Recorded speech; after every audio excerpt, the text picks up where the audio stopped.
Welcome to the Moonshot Innovations IT Resilience and Business Continuity Planning Series.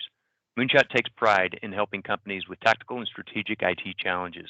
Our hope is to share information based on the questions asked by you, the business leaders in our community.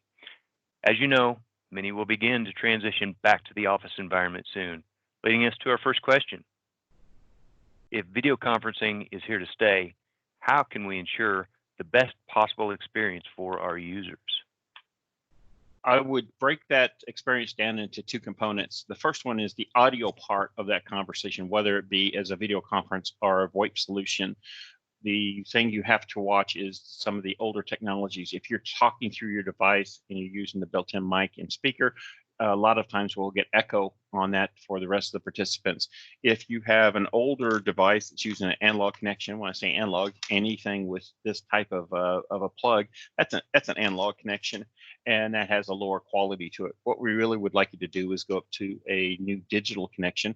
And when I say digital, you'd want one with a USB or a Bluetooth connection.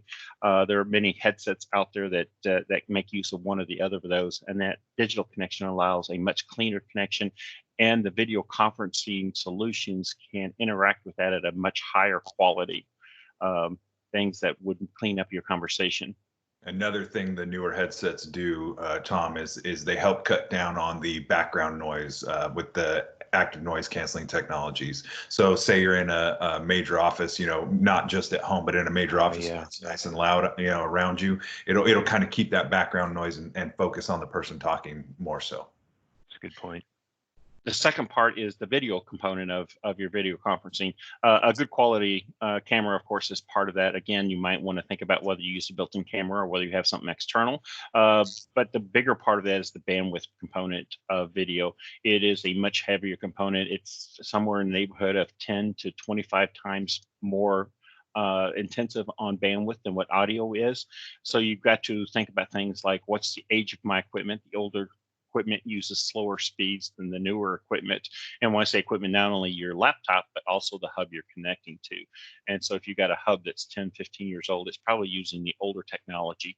If you have a lot of blockage between those things, you're on different ends of the house, and you start getting pixelization of your video, you might want to also walk closer so that you get closer to that device. And the closer you are, the better your bandwidth would be and the faster it's going to operate. Right. Okay, good. Thank you. What does this mean for the future of business continuity, planning ahead? What have we learned from this?